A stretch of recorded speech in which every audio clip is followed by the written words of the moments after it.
click on the yes in the participant window so that I can see if we have quorum.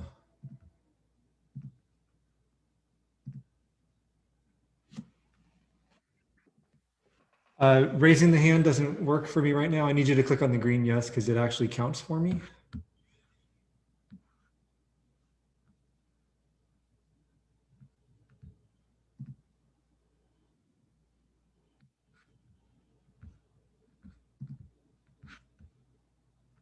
Oh, it's not a question. I just need, I need to count. I need to make sure I need to know whether or not we have quorum. So if you are a representative or an alternate representing your division, then please click on the green yes in the participant window.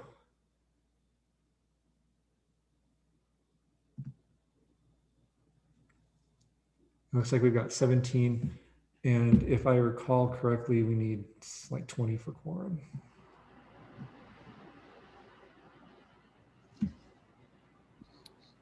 Happy middle of the semester, everybody. Oh, is it really? Isn't this week 8? Yes, it is. You're funny, Matt.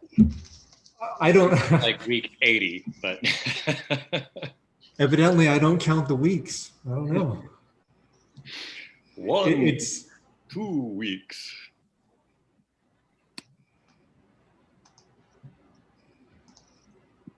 Not having been able to get a haircut for 6 months now, I shaved my head again. Yeah, I see you've got the COVID do there, huh? I do. It feels great. Okay, we have quorum. So we are called to order here at 3:04 p.m. I am going to hit record because I usually forget. And let's see, pursuant to executive order, no, not that one yet. Before we proceed further, I would like to acknowledge that our college is located on the native land of the Hahamungna tribe of the Tongva Nation. Especially on Indigenous Peoples Day, please take a moment to remember those who came before us. This is also a time to remember the urgency of now and the Black Lives Matter movement call to action in response to the countless BIPOC lives lost due to states' violence and police brutality. Pursuant to Executive Order N2920, dated on March 17, 2020, and signed by Governor Gavin Newsom, we are modifying the way that the public will participate in academic senate meetings during the fall 2020 semester. As part of its response to the ongoing coronavirus outbreak, the Academic Senate provides members of the general public the opportunity to make comment on agenda items or items not on the agenda. Public comment can be submitted via email to me, and submissions will be read aloud in their entirety at the public meeting. Such submissions must be received prior to the start of the board meeting. The guidelines for the time and quantity of public comment remain in effect. I didn't receive any emails regarding public comments. Is anybody present who would like to make a public comment? Okay, then I'm unfortunately going to take roll because unless we do a roll call vote, I won't know who all has been here. Actually, you know what? We'll do it this way. Please type your name or just type here into the chat.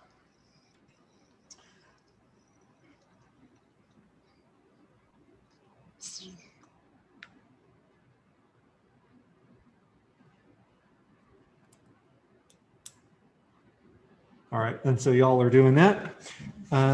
Hey, that makes things a little quicker, doesn't it? Wow, we're just moving right along here. Next up, we have our approval of minutes from the last meeting. Does anybody have any corrections or anything to make to the minutes from the last meeting?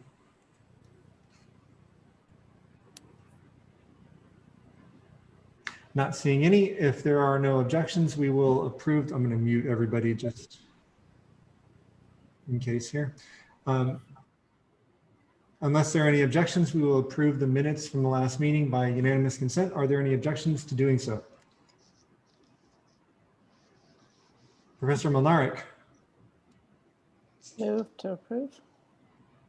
I just wanted to abstain.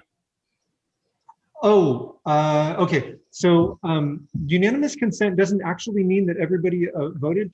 It means that if there was anybody who say wanted to abstain or objected, they decided, you know what, it's not really going to affect the outcome. So when we do things by unanimous consent, it's so that we don't have to do them by roll call. Okay. So we will, I mean, you've abstained in my heart. It just won't be in, it just won't be in the minutes. Okay. And generally, folks would object to approval by unanimous consent. We do it enough that I might as well mention it, right? Folks would object to approval by unanimous consent, not necessarily generally because they oppose what's happening, although that could be it as well. It could be, no, we want to have a debate, or once debate is started, it cannot be done by unanimous consent. Or it could be, no, I want the actual roll call vote on this. So there are reasons not to do it, but wanting to abstain, I think, for something that's as regular as this, I think it's not so much a thing. So unless there are objections, we will approve that by unanimous consent. All right, those have been approved by unanimous consent. Then next, Professor Fiebig. Yeah, hi, Matt. I don't know if it's just me, but I can't say here in the chat. It's not letting me type that in. So I can't even select somebody different. So I don't know if I'm the only person having Same here. It's you, but Okay. no, I mean it's your system. That's okay. Other people have been able to do it. So, so Professor Lopez, would you please note that Professor Stoddard and Professor Fiebig are here, and then I'm getting quite a few in my private chat that are saying here. They're sending them to you. Yeah. Okay, because they're sending them to me as well. I can only see this is Veronica. I can only send to either one of you guys, and I think I just sent to both of you. Okay. I just changed it, Matt, so that they can send it out publicly and we just have one record of it. Or would you prefer they send it to you or I? I don't know. It depends on if people behave themselves. The thing is, this is a Brown Act meeting, so we shouldn't be using the chat to converse with each other. As long as we can adhere to that, then we're good. Anything else about any of that? Oh, look at that. When you opened it up, all of a sudden, a bunch more people are here. It's amazing. All right, cool. Then I do see his face. I believe we have a report from the PCCFA. Professor Whitworth, are you with us today? Yes, I am. It is so good to hear your voice. You know, the last meeting, the PCC email was, well, I guess it wasn't PCC, it was Microsoft Office. Yeah. Over the country was wacko, and I couldn't get in. But anyway, so I don't have really, pardon me? I said, sorry to hear it. Good to see you here today. Yes. So I don't really have a whole lot to talk about. I just wanted to make sure that everyone realizes that the deadline to submit your survey for the transition pay is today at 4:30. So hopefully everybody's done that.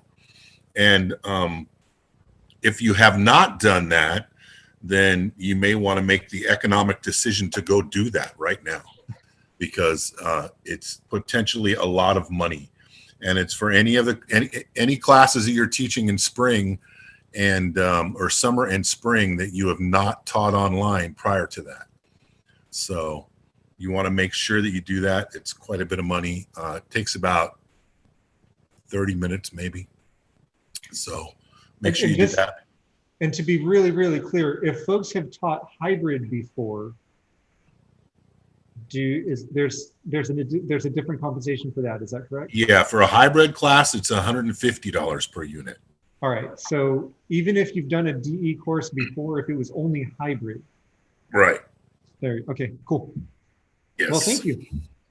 And that's about all I have to say. We will be now just some of the questions we've had. The biggest question we've had is they've said that they can't get verification.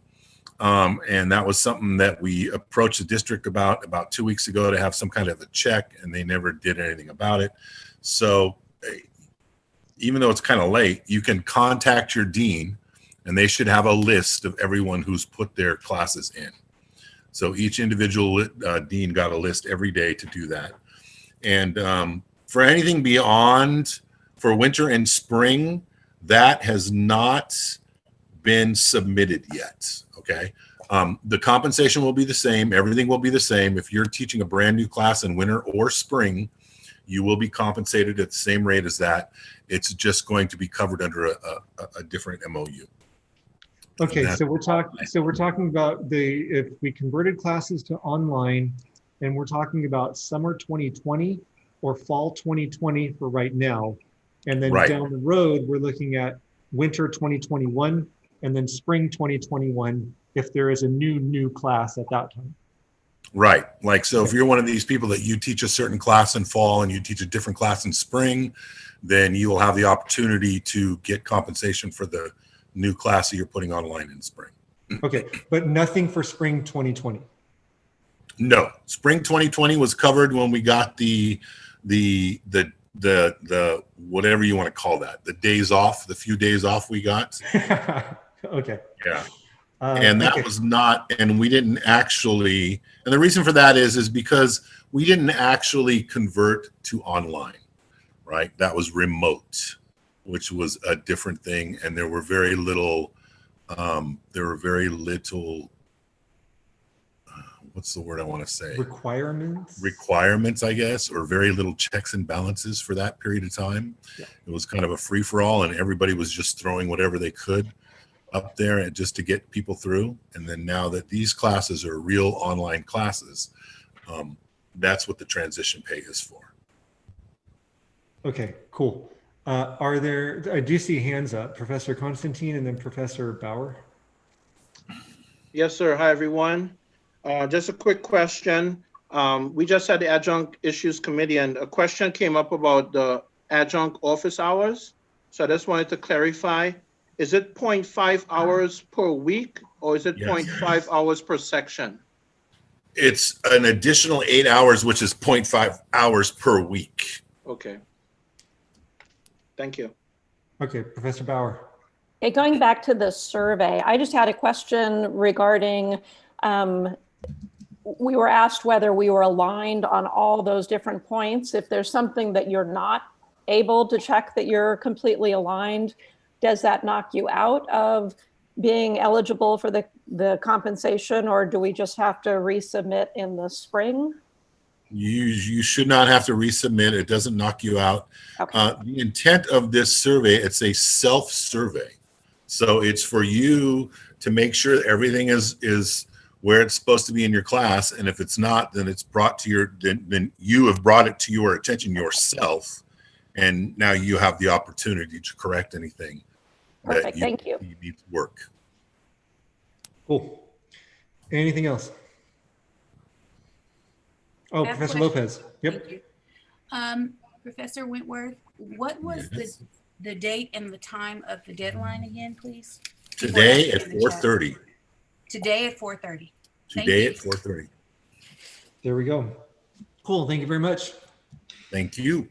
Professor Constantine, Adjunct Faculty Report. Yes, hi, I'm back again. Yes, we did have a very productive Adjunct Faculty Issues Committee meeting today. We did appoint a new representative, Mr. Alvin Blacksher from the Social Sciences Division. So we want to welcome him to the committee. There were a number of items that we need to address in the near future. One of them is the representation within the union. Obviously, we're asking, or we would be working with the union to try to get more adjunct faculty representation. So that's a communication I hope to have in the near future with the FA. We discussed communication from the Adjunct Faculty Issues Committee to adjunct faculty. So we're not quite sure. I know we had some discussion in our last meeting about who has the authority to contact whom. So we would like to get some clarification. As the chair of the committee, I'm not sure if I can send a mass email to adjunct faculty for support on a certain issue that we're discussing within our committee. And finally, because health insurance is not in our 10+1, instead of having it as an agenda item, we're trying to work with the union in relation to options for health insurance and not embedded within the Senate. So that's an update that we have. Appreciate it. Cool, thank you. And to the communication point, that's on our agenda for today, so we'll get to that. Thank you. Classified Senate. Thank you, Dr. Hennis. I have three quick things. The Classified Senate went ahead and approved the QFE2 for the accreditation report. Crystal Koros came into our meeting last week and explained what that meant. We're looking at approving QFE1 in our next meeting later this month. We also had Executive Director Candace Jones come in and talk to us about AP 3721 and BP 3720. The Classified Senate did go ahead and approve these two based on our questions and our concerns that we did ask. So we went ahead and approved those. And the Classified Senate also sent names forward for the administrator evaluations, just as Academic Senate did earlier, last month, I think. But that is all. Cool, thank you. Associated students. Hi, everyone. So just a few updates from the board. We finally have a full board. We will be appointing these new members on Wednesday, so we are looking forward to seeing more of these new people during these meetings. Most of the board was also invited to share our experiences at the school during the Aspen interview, and we all think it went really well. There is also a movie night coming up this Friday. We'll be watching Call and Tell Pro 101, and students and faculty can drive up to the Colorado and Rosemead campuses, definitely with their masks on, and grab some snacks and movie essentials. We also have a voter engagement hall that is happening actually right now. It's to provide more students with information on how to register to vote, and they will be discussing different propositions on the ballot that are directly affecting students. But that's all I have to report. Thank you. Management Association.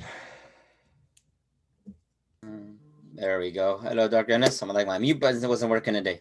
But no, as I mentioned in previous meetings, the managers are in the process of having performance evaluations. So we're looking forward to that feedback from our constituents and supervisors. We're also, like many of you, finalized all of our committees, and as the fall semester has progressed, many have taken place already. Committee meetings, that is, and at our last business meeting, as I see you guys are also doing, is we made it a commitment to actually hear back from our members on those committees on what work is being done. So we're excited to have that. You know, it's very busy right now for our BRAC committee, as well as our accreditation committee, and we're looking forward to their work and the rest of our managers throughout the semester. Have a short one today, and thank you and good luck for the rest of the meeting. Thank you. I have a short one today as well. Where are we here? Our Senate officers reports. We still need folks for the technology focus groups. We have just a handful of them. We need 3 to 6 more faculty members to participate in the focus groups Friday, November 6th at 1 p.m. Please, please, please, if you haven't signed up, please consider doing so. And please reach out to your your people, and ask them if they would like to contribute. You don't need to be a tech guru. In fact, I personally think it might be good if you're not. But in any case, run the spectrum from I can build computers to I can use my mouse. Participating in this. And then there is a town hall for faculty for the technology master plan. And there'll be two of them. They'll be held November 5th and November 9th at 4 p.m. And you can throw ideas out there like, hey, what if we didn't have to use keys to get into the buildings on campus? What if they were just pads at the door and you just like wave your ID card in front of it and the door knows whether or not you have access, right? So that sort of thing. Anyway, town hall Technology master plan. Remember last year we saw the educational master plan and the facilities master plan. This is the third of 3. And it'll be exciting to see that come through. I'm going to make that the end of my president's report because a lot of the other things I've been did I not say 4 p.m.? What did I? Yeah, 4 p.m. It says it on the slide. Most of the, or not most, several of the things that I've been in meetings about lately will be on today's agenda. So we'll just get to that as we go. Professor Castro. Will there be more information as to how to access that town hall meeting at a later time? I'm going to throw this to Vice President Jones. I'm going to throw, oh, there you are. It took me a minute to unmute myself. Okay. Yes, we will be sending out for the town halls. We'll send out to all the constituent groups their particular town hall via a message from Alex Buckelhide. Cool. Yeah, that's a good question. Where do I show up? All right, then we're off to Vice President's report. Do you have a report? No report today. Cool. Secretary, do you have a report? No report today. Wow. Treasurer, do you have a report? Sure, Treasurer does have a report. Thank you. So I'm just going to read the account balances into the record. So as of September 22nd, the combined balance for checking and savings was $21,075.89.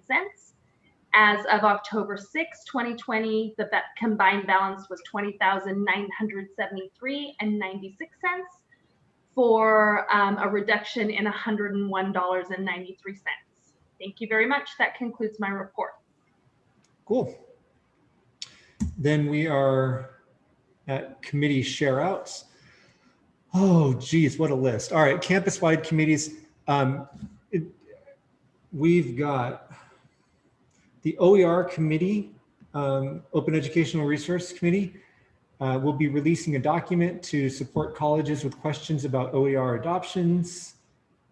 There's a draft version that's under review. Really, they have goals.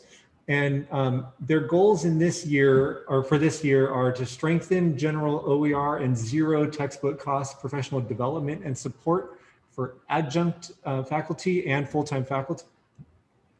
Determining ways for divisions to supply textbook alternatives for courses.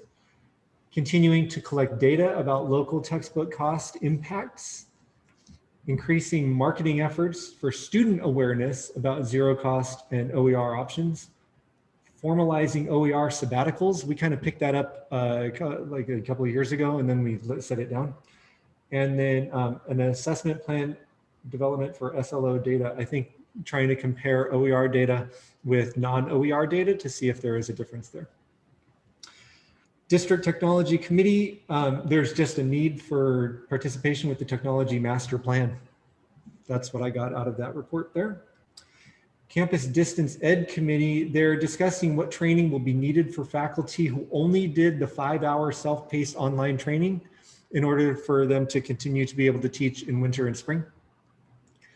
They're discussing revising Form D that would take the form of recommendations to the Curriculum and Instruction Committee.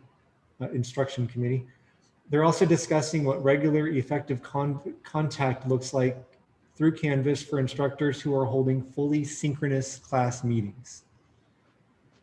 There's a need to communicate with all faculty that classes, this is a big deal, folks, classes being taught right now are the ones that are going to be reviewed in spring, and they'll be looking for regular and effective contact, meaning discussion in forums, rubrics, feedback, announcements, etc. I didn't note, but I'm going to guess that that has to do with the ACCJC. They will look at some of our courses, but that's a guess as to who will be doing the review.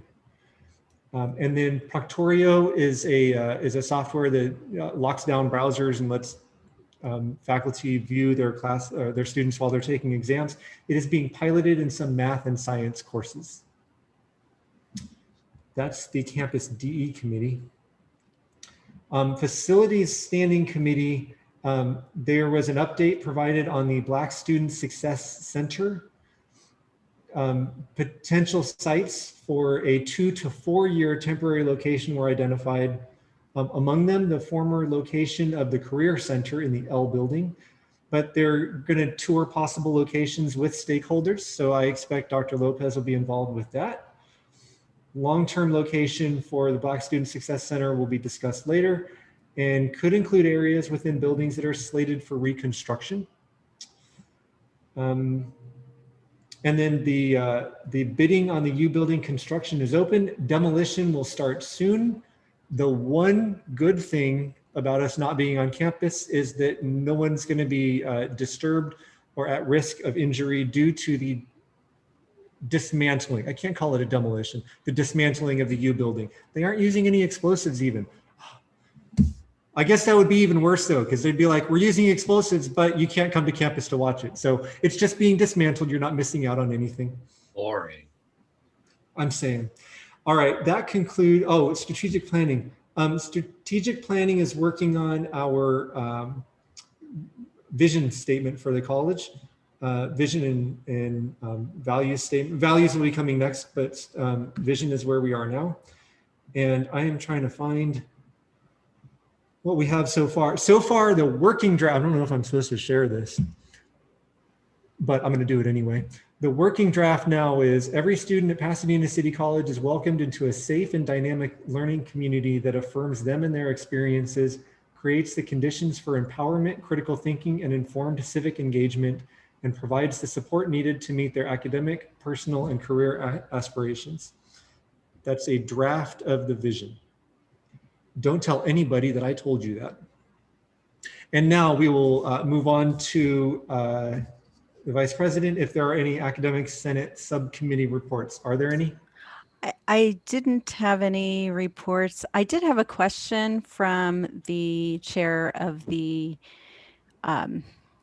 equivalency committee because there was a request for membership and they have too many people. So they were wondering how they decide what membership should be. And I don't know if this is too big for here, but definitely it should be a discussion of committees like that and membership in the future. Okay.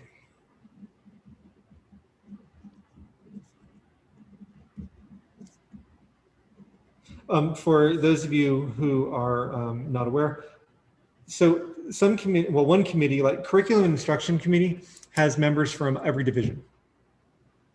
And then something like the Equivalency Committee does not.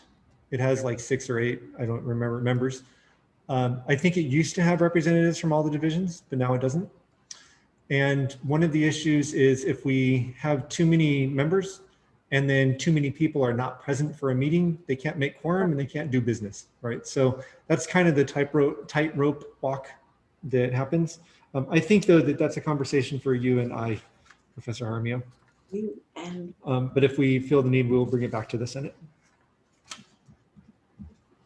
Okay, next up. I believe we need to add somebody to this list it's for Academic Senate subcommittees. Professor Jaramillo, would you please make the motion that that you brought to my attention?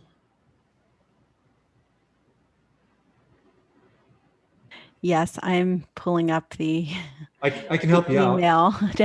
I'll get it. Okay. Sorry. That's okay. Actually, you know what? So it's, I make the request for Patrick Rock to be added to join the professional or faculty development committee. Cool. So that would be in addition to the A and B that you see under number 1 for Academic Senate subcommittees.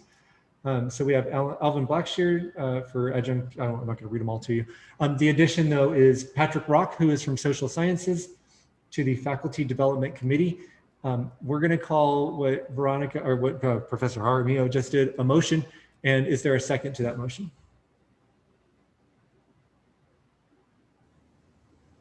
Second. Thank you. Is that Professor Seropian? Yep. Got it. Okay, cool. Then That has been moved and seconded. And if there is, we're going to do two at once here. If there is not an objection, we're going to approve the addition together with the list that you see on the screen now using unanimous consent.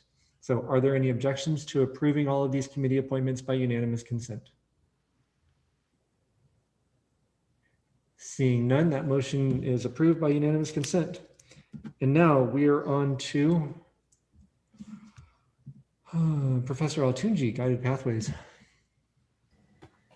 Hi, everybody. I have a couple of announcements, mostly from the area of our faculty, our career community faculty leads that is facilitated by Professor Sheila Rose. And they are working on the next phases of updating the websites that are affiliated with career communities to better reflect what work has been done so far to define career communities.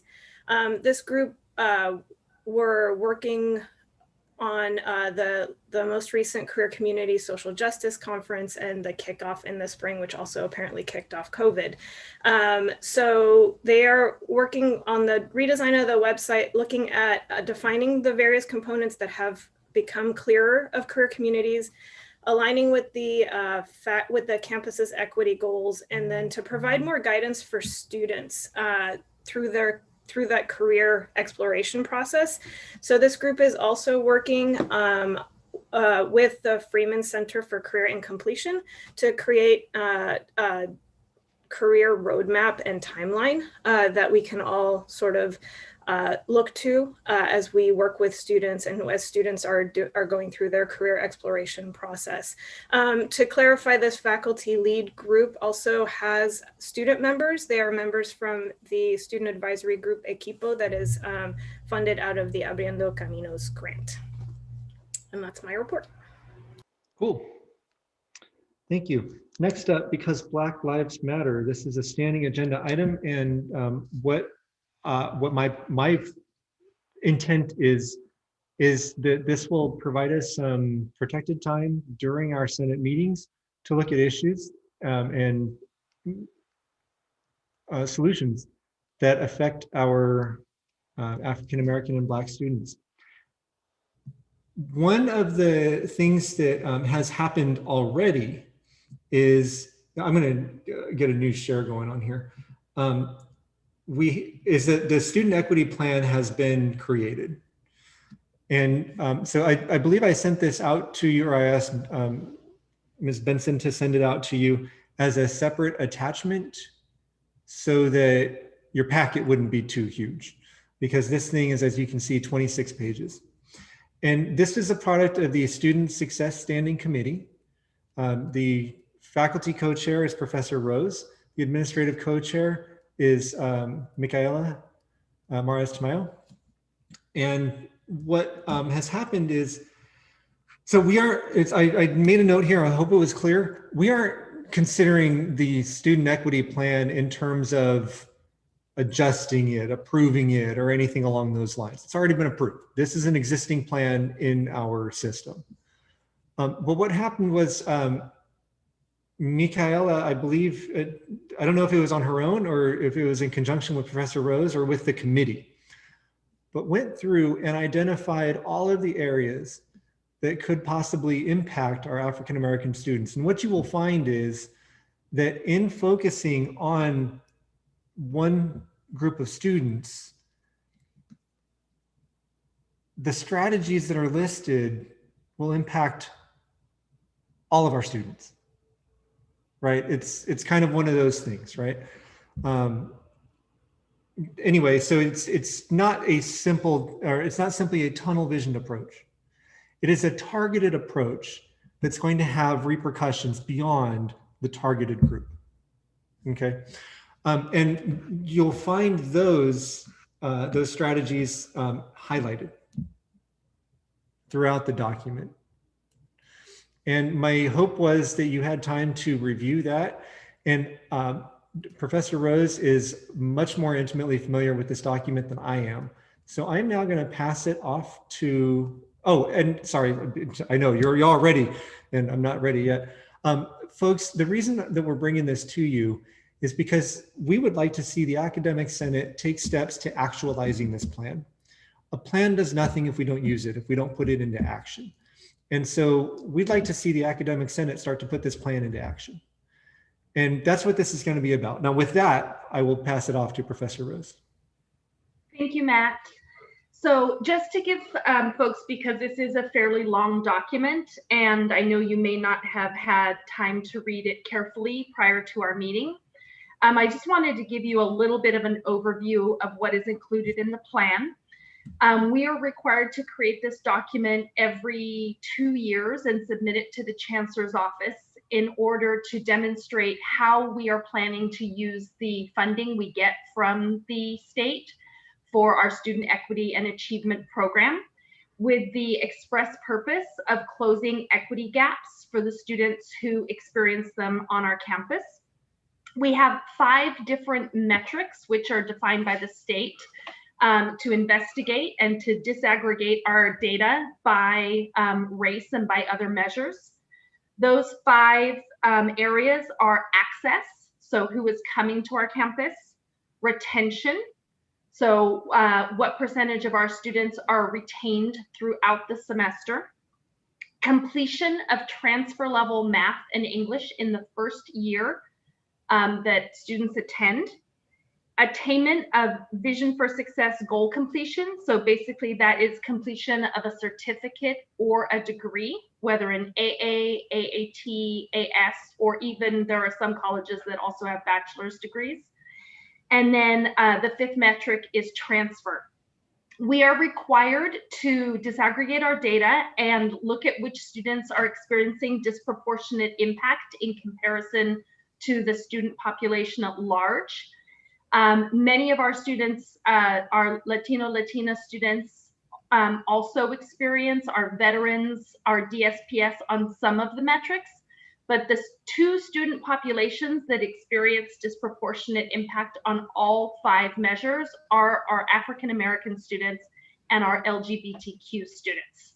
And this is one of the reasons why it makes sense to focus on the students who are experiencing the greatest impacts. As Matt said, when you focus on a specific student population, you improve outcomes for all students.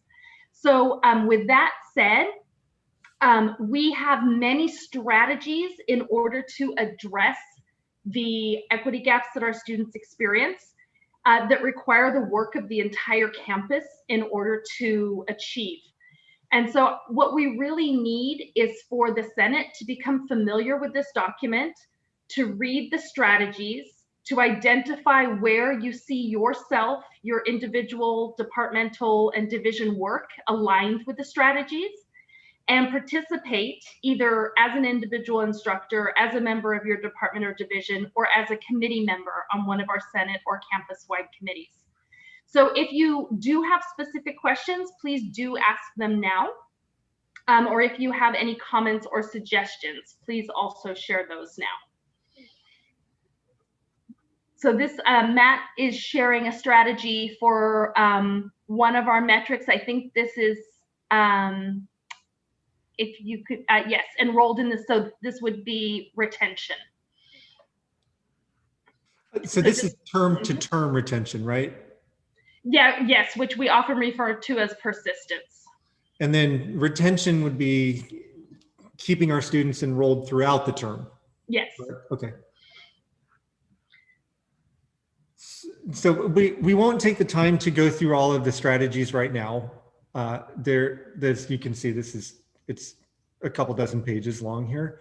And there are a lot of strategies, but you know, when you look through the document, you'll see kind of repetition of language among the strategies, right? And for instance, braid existing and emerging resources. And so I think part of that is to identify existing and emerging resources, right? So if anybody had a chance to review part of the document, if you'd like to share any initial thoughts, now would be a great time.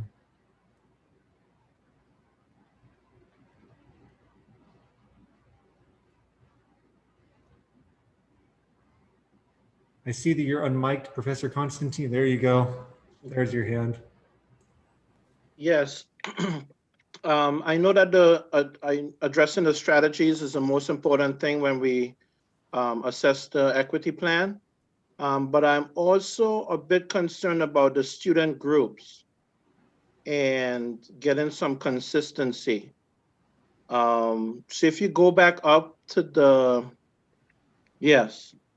So we see American Indian or Alaska Native, Black or African American, but then we only see Latina, Filipina, and white. And there's no or European American. So I'm just wondering how these groups are created and whether we can get some consistency. I believe you'll see earlier on in the document, there's a reference to the labels that have been given to the various groups of students. Professor Rose, can you speak to that? Yes, unfortunately, Bevel, those are set by the state. And so we do not have the ability to customize the language on our campus. We have to use the terms that are used. And this is for data collection purposes.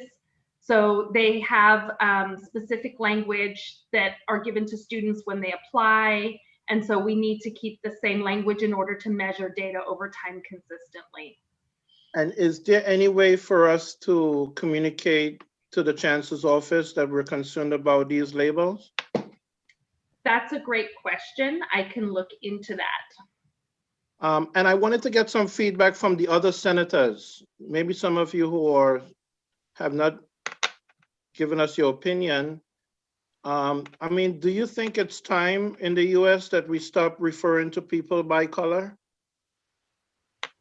Just to get some feedback from other senators.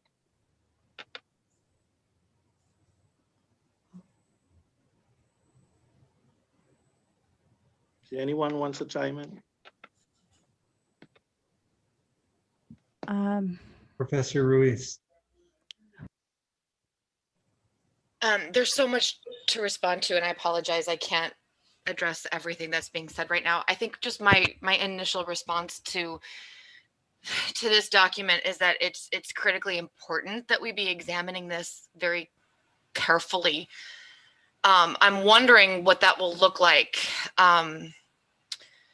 beyond Senate. So how can we kind of use this as kind of like a framework, not only in our curriculum, in our classes, in our pedagogy, but across. So in our administration, in our staff, in our, in every.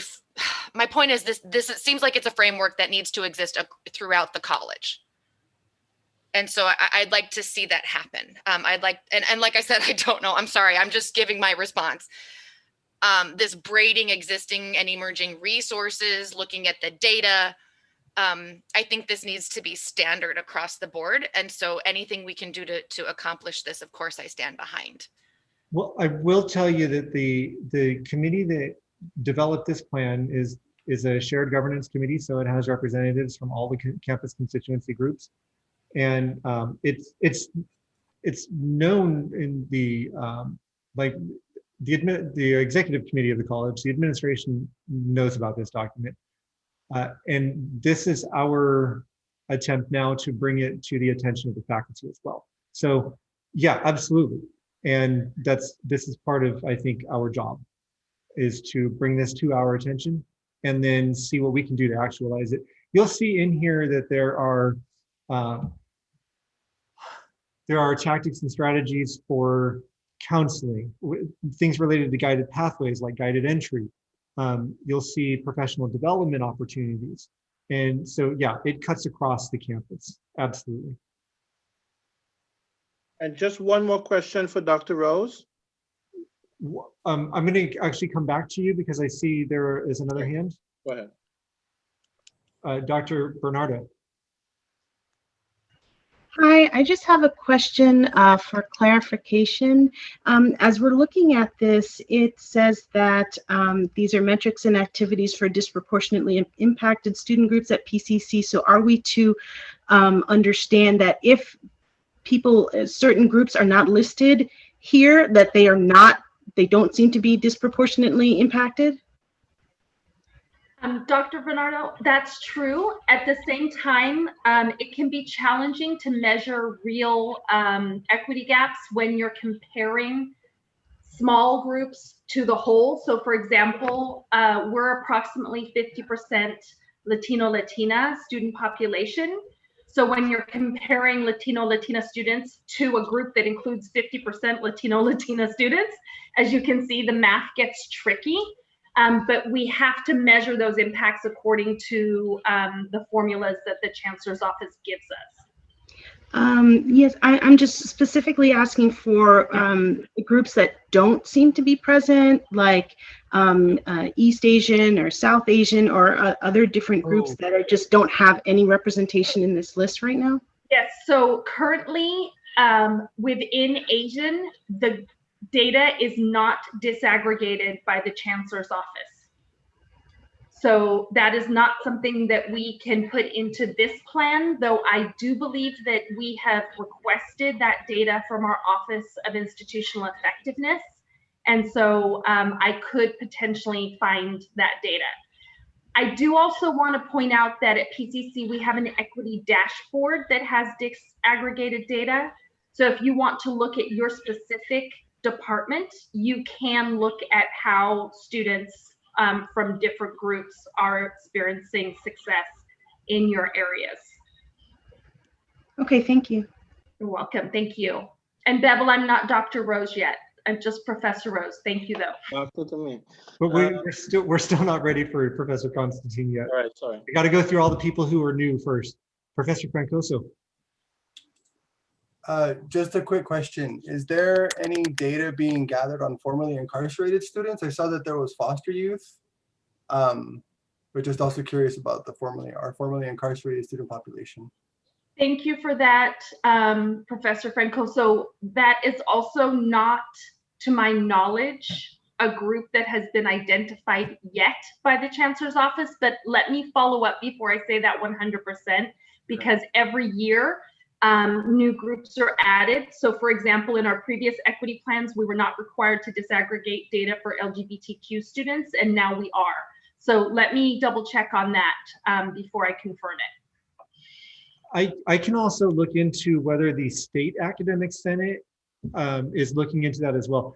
I have a recollection that last year during one of the State Senate meetings, there was a resolution passed, I'll double check it, that would require colleges to disaggregate or to include formerly incarcerated in their demographics and in their metrics.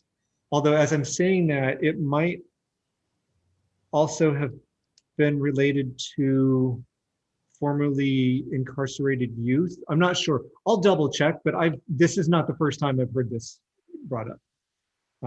Yeah.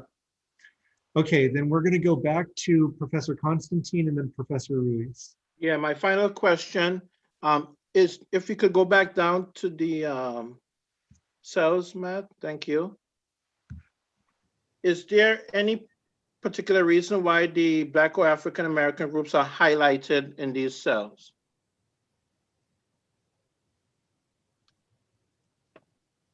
Yes, so as Dr. Hennis was mentioning at the beginning of this agenda item, my co-chair, Dr. Micaela Mares Camayo, went through our equity plan document in response to the call to action to focus on our Black and African American students. And she highlighted all parts of the plan that addressed those students and then brought it to the larger Student Success Committee in order to inform our goal setting for the year. Thank you. Thank you. And I was mistaken before because we now have a new hand, Professor Foster. Yeah, hi. I was just going to address ways to possibly implement you kind of posed that question at the beginning, and I saw a few opportunities to. I think we're all doing annual updates right now, so perhaps we can make everybody aware of this document who are involved in that, and have some intentional conversations about these strategies. I think that I saw some portion of the document that talked about sharing out things that are working really well. I think it mentioned just sharing out with the committee, but I wonder if there are ways to share out that would reach more people across campus. I don't know if Senate is the medium for that. And then finally, I think that the Senate has a power or the capacity or agency to take a look at some of the policies that affect our students in kind of negative ways. For instance, like the drop policies or, just any kind of more informal policies, late policies and things like that. I think that we could use this document to help to improve those for students. And I'm just wondering if you've looked at that and if you have maybe a list of policies that we could start with. So okay, there's a lot to unpack there. Thank you for the suggestions. I think that's great. This is what I'm hoping for, and this is the first of probably a series of conversations. The Student Success Committee has created a list of guiding questions that can be used to apply to existing policies, whether they create equity gaps, whether they disproportionately affect students. And what I intend to do is, it just hasn't made it to our agenda yet, but it's on my list. Bring that to the Senate for approval, or for, I guess, for adoption, right? We wouldn't be like changing it, but to adopt it. And then that gives us kind of a shared understanding of a lens, right? But at the same time, I personally have a list of policies that I was given, hey, these need to be updated soon. And so some of those policies are in the works right now. And as we go through the updating process, we will bring them into the Academic Senate, and then you'll have that kind of that framework and that lens, and you'll make sure that we've incorporated those as best we can. And the student drop policy is not one of those that's on that list that needs to be updated because of like, it's been 10 years. It's on my list of things that need to be updated because it needs to be updated. So yeah, in the works. And they will be coming to a Senate meeting near you. Hopefully this semester, but maybe in spring. But yeah, absolutely, we can see how to approach that as well. Professor Endor. I missed the part where somebody explained why some things are just female or just male. It's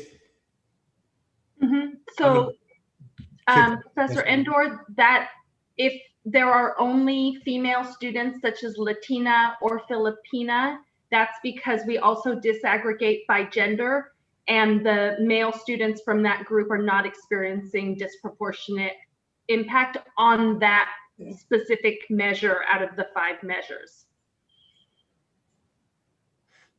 So this is highlighting the students who are experiencing the disproportionate impacts as defined by earlier in the document. Thank you. Okay. Now, Professor Ruiz, your hand was up and then down and then up and then down. Did you want to chime in again? It was more of a response to what we had said before. And I'm glad I went after Dr. Foster because, I understand that this is kind of throughout everything. We want to look at it in terms of, policies as well. But I think it's important as faculty to be able to take specific information steps back to our departments. I think we're critical conduits for this and for engagement. And I'm wondering if there's any way to create, I know we're also busy with committees, but just individuals in different divisions, different departments that are willing to look at pedagogy and actual, what this looks like in our classrooms, and to share that across, with faculty across divisions. But, like, for example, I'm an ESL, and I know that a lot of our faculty say, well, we don't have very many Black students. And so that has been, I think, kind of a way to disengage, but that then tends to negate, all the other students that are underserved. And so I just think that we need to kind of bring this to the faculty level, in addition to all the others, I want to know how to do that. I want to have a way to actually make that happen, have those conversations. So that was my response. Thank you for giving me that opportunity. Cool. And, you know, I'm glad to hear what you said as well, because also coming to an agenda near you is an information item. There's some movement around the Chancellor's Office's call to action aimed at, oh my gosh, I look at it almost every day, auditing the classroom climate, oh my gosh. And contained in that is curriculum review. You mentioned pedagogy. So there's a plan in the works, it's at its very formative stages right now, to have faculty look at their curriculum through an equity lens. And the curriculum is only one part of it, because curriculum exists on paper. What we do in the classroom is what students experience on a daily basis, right? And so we're probably looking at some sort of professional development. And I'm, you know, I've been in talks with how to disseminate the professional development experience and the knowledge, and how to split, you know, kind of get the work done within the departments and in the divisions. And so that's a conversation we're going to have here as well. It just, again, hasn't made it to the agenda yet, but it's also, it's not ready for presentation just yet, but some of that is in the works too. So I'm really glad to hear that y'all are coming up with things that are dovetailing with things that I've been experiencing as well. I have been, I've been informed that the state does not currently disaggregate for formerly incarcerated students because students are not always comfortable answering questions regarding that status on admissions applications. I know some wouldn't have a problem, but then we wouldn't have the full picture. But that's the information I'm being given now. I'll still double check the state Senate. Was there another hand up again? There was. I was just going to say work groups was the word I was looking for, not committee work. Oh. Work groups for Gotcha. project work. Sorry. Yeah. Yeah. Thank you. Cool.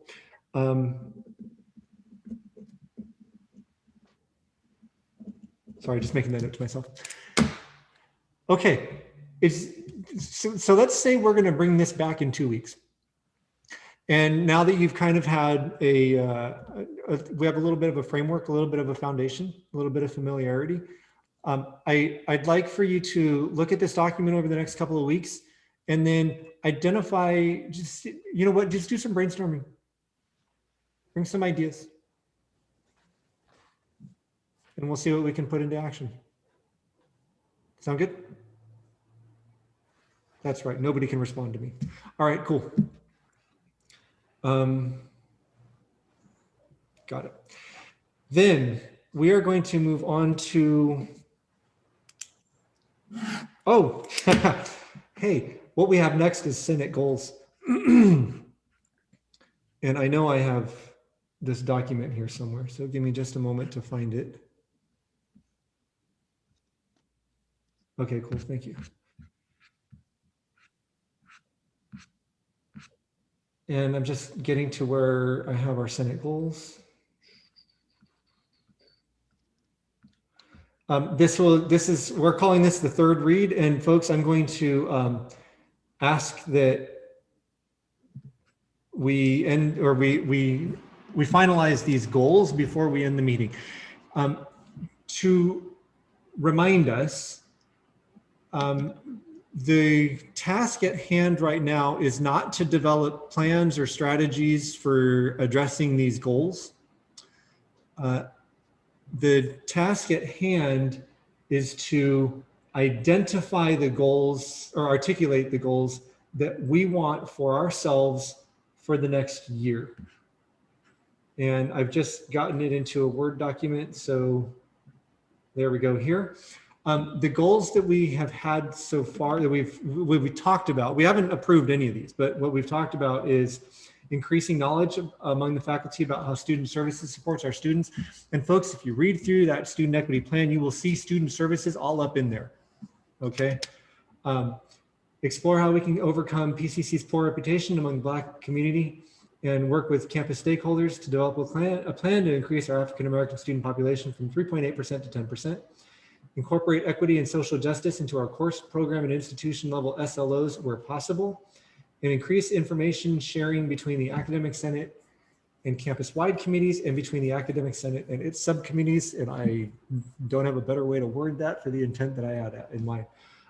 Then there was this other one about developing an anti-racist policy.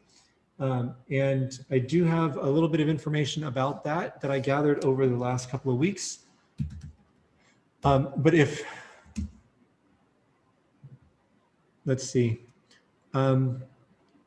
something about anything, excuse me, not something about, I believe the conversation revolved around the idea that anything that's brought to the Senate's attention should be reviewed with an anti-racist lens. This could include PCC policies and all conversations that are brought to the Senate's attention. I am starting to think that maybe that would become more, that would fit more as a norm. It's an expected behavior that we have. Although, if you want to turn it into something more, more of a policy, then that's up to you. I did see Professor Constantine raised a hand. Did you mean it, or are you? I'll allow someone to speak for now. Cool. Professor Bernardo. Hi, sorry. I just sort of want to call attention to your discussion of whether it should be a policy or a norm, expected behavior or an explicit policy. And so as I think that we have all been sort of understanding within the last few years, especially in this country, that if things are not particularly laws, people can ignore them at will, even if they are expected norms. So I would think that an explicit policy of anti-racism in all of these things would be the best idea. Got it. Thank you.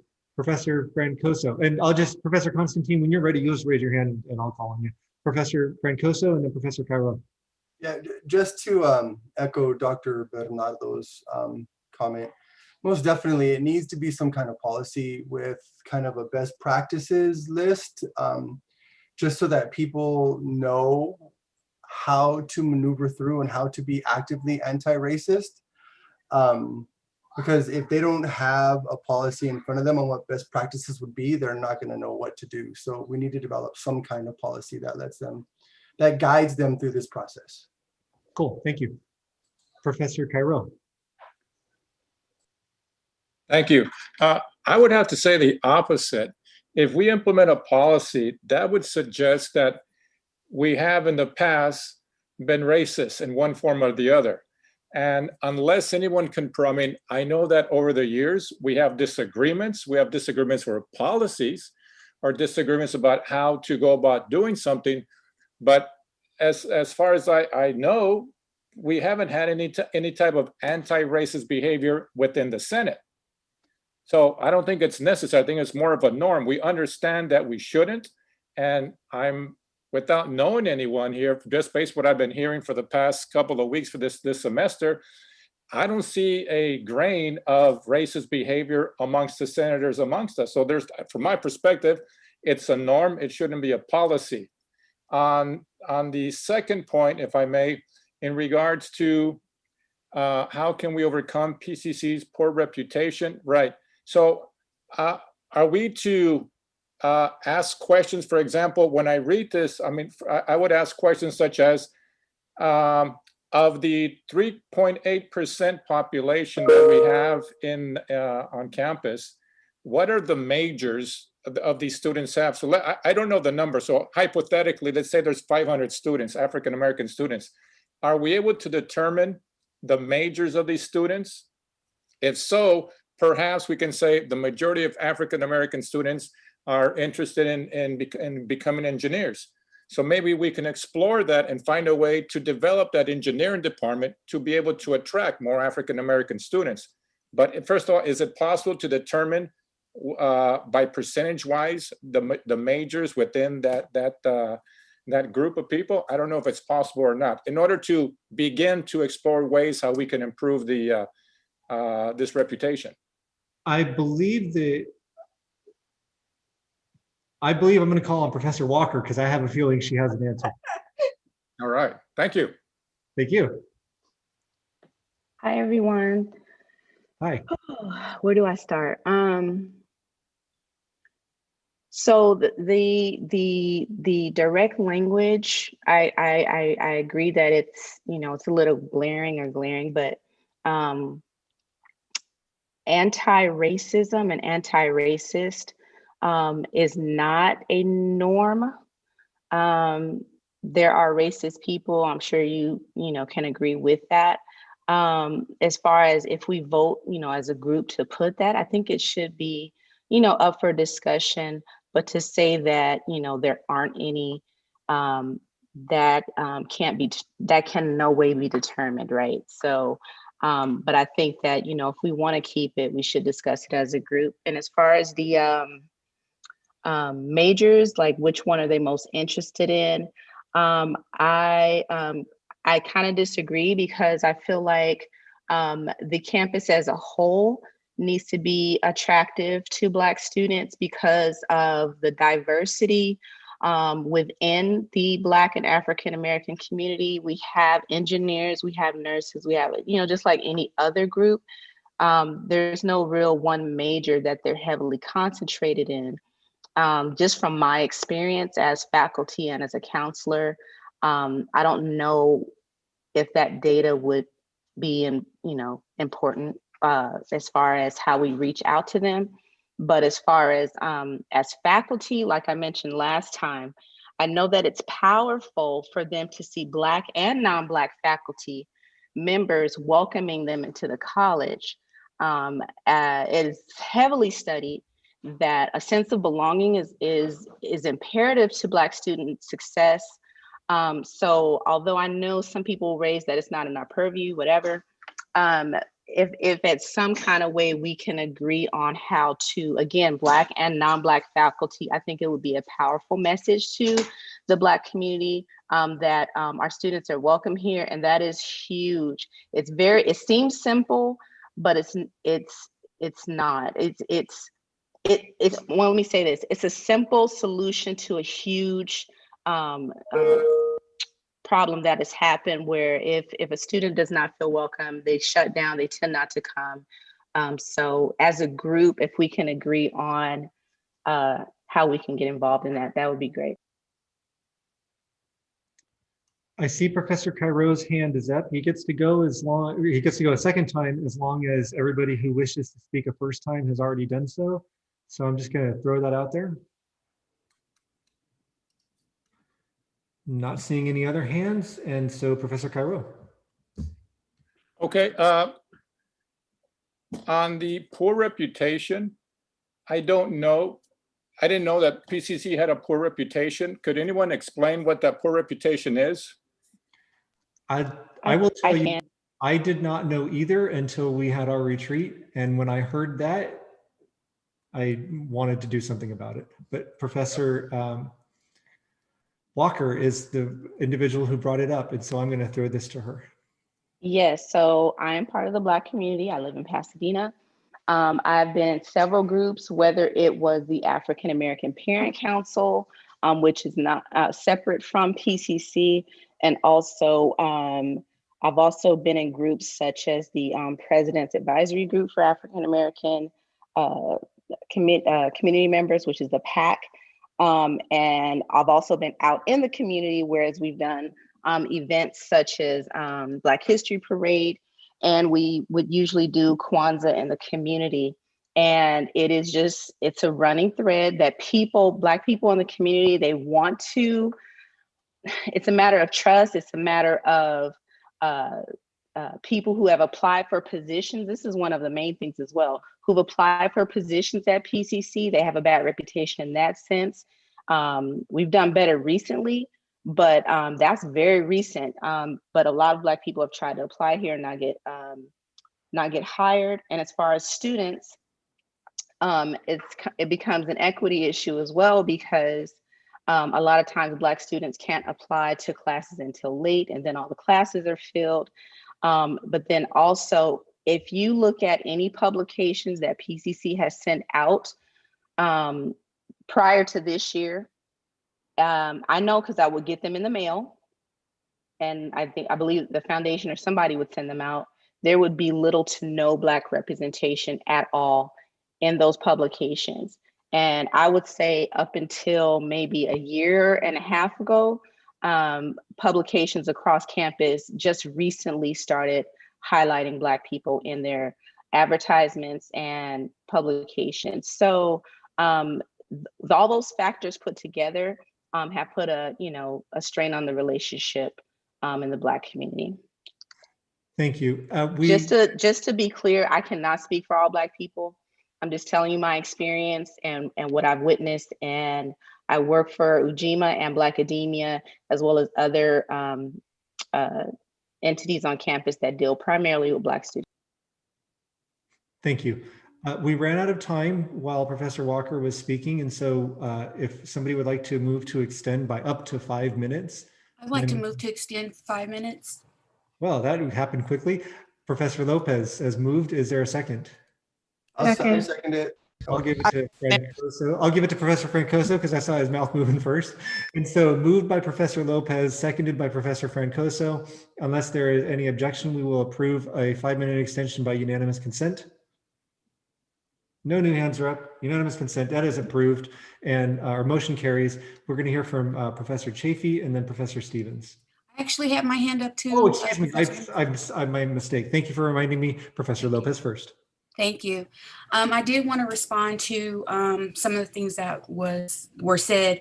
As far as the Senate not having had any incidents where racism was an issue, I've heard different.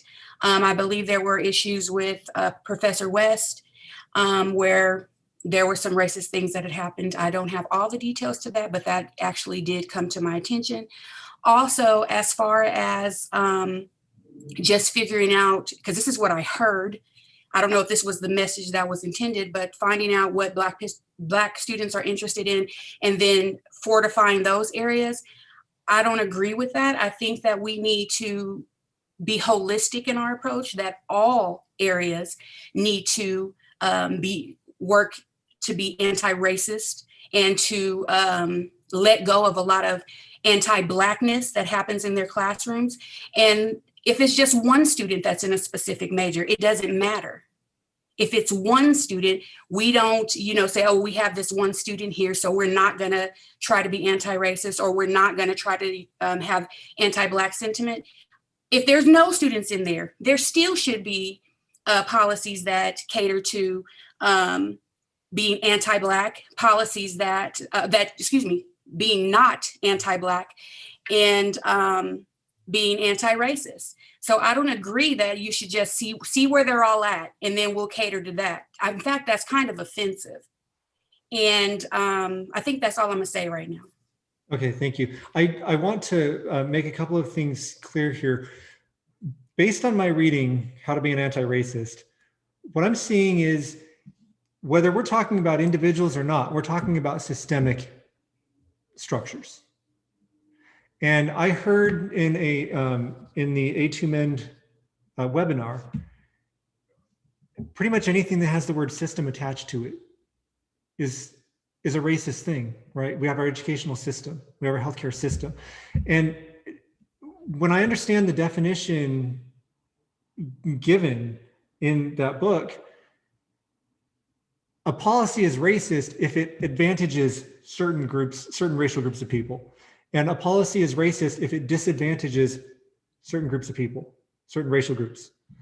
An anti-racist policy is one that does not disadvantage, that does not systematically disadvantage a group of people. And so whether a perception is I'm seeing individual racist acts or not, we're in a system that I am being told is a racist system. So I just wanted to throw that in. I also want to say, when we talk about like some of these kind of strategizing, I knew it was going to happen. We're starting to get into how to work on the problem. We're starting to get into some actions. We're not there yet. Right now, the topic is whether or not to approve these goals. So let's get the cart in front of the horse and make sure we have the goals in place before we roll up our sleeves and start to strategize on how to address them. Okay. With that said, I will now throw it to Professor Chafee. Hi, thanks. So this is, I'm throwing this question out there because I have no idea. But Professor Walker was talking about our standing in the community, and I'm wondering if we have a poor standing in the community, are we effectively disenfranchising the local Black community, the students, the kids, the potential students, because if they're not going to go to the local schools, then they won't go anywhere, or are they actually going to other schools outside of their district? That would be one. Oh, sorry. Were you asking me? I'm sorry. Well, I'm sure. Yes. Why not? I'm going to say that would be part of exploring. Exactly. I was going to say I do not have that data. Yeah. So. But that's exactly the kind of thing that I'd like to hear down the road once these goals are codified, to say, yeah, this is how we want to explore. This is some of the information that we want. I get where you're coming from with that question, but I yield my time. You're trying to. I know what you're doing. You're constructing the study, and we're not there yet. Professor Stevens. Hello, everyone. I want to say thank you all for sharing, but I wanted to second what Professor Walker was stating about one, like I can't speak for the entire Black community, but I have had several, I guess you would say, difficult conversations with students to present students and students who were thinking about coming to PCC, to where they stated that they felt like they were an afterthought. Things that happen at PCC regarding Black and African American students is just simply an afterthought, and not genuine and not forthcoming. And so sometimes students do not want to participate. So on campus, I know there's been different times that there's activities and it's designed for African American and Black students, and sometimes there's low enrollment or low attendance. But I just wanted to share some of that light. Thank you. And I will say that among the people to whom I've brought this up, the response has been, yeah, we have that reputation. So it's been confirmed in my experience as well. Professor Constantine and then Professor Ruiz. Yes, I'd like to move to adopt the Senate goals for 2020-21 as listed here. Well, we do need, before we second that, we do need to decide on a verbiage here. Okay. It had said, it was written down differently, so I don't know if it would be more appropriate to say an anti-racist policy or an anti-racism policy. So if we can pick one of those, then I will allow a second for that motion. Well, okay, so I'll move to the to approve, develop an anti-racist policy. Okay, then I'm going to hit delete there. And then is there a second to that motion? I'll second that motion. And the motion was not to develop an anti-racist policy, just to make sure everyone's clear. The motion is to adopt these Senate goals. And then I'm not going to include this as a goal. It's one of the goals. It was just part of the conversation that we were having. Motion has been moved and seconded to adopt these Senate goals for 2021. Professor Ruiz's hand was up before that. Mm-hmm. I assume it's still germane to the discussion. Go ahead. I just wanted to thank our colleagues who have to share their trauma, their experiences with us over and over again. I know that takes emotional labor. And I think that it is our responsibility, especially those of us who are white and who have privilege, to start listening more, hear what needs to be done, trust our students, trust our colleagues who are Black, who are Latinx, anybody who needs a voice and whose voice is not heard. And I think that I just would like to support those voices and raise those voices, because I think we need we need to be not just allies, but accomplices. Okay, cool. I just looked at the time and it's been 9 minutes since we extended by 5 minutes, but I'm going to allow Professor Bernardo, excuse me, to go ahead and make a comment. And I assume it's related to the motion to approve these goals. Yes, I just have a quick question. If we vote to approve these goals, does that mean that these are the only goals we're working on, or just in general, we're approving these as some of the goals? Well, this would be the set of goals for the academic year. It's not to say that everything goes by the wayside. We have we have work to do throughout the year anyway, but these would be standing goals. Okay, thank you. Thank you. And we're going to go ahead and do this by a roll call vote. If Professor Lopez has the spreadsheet that will tally it for us.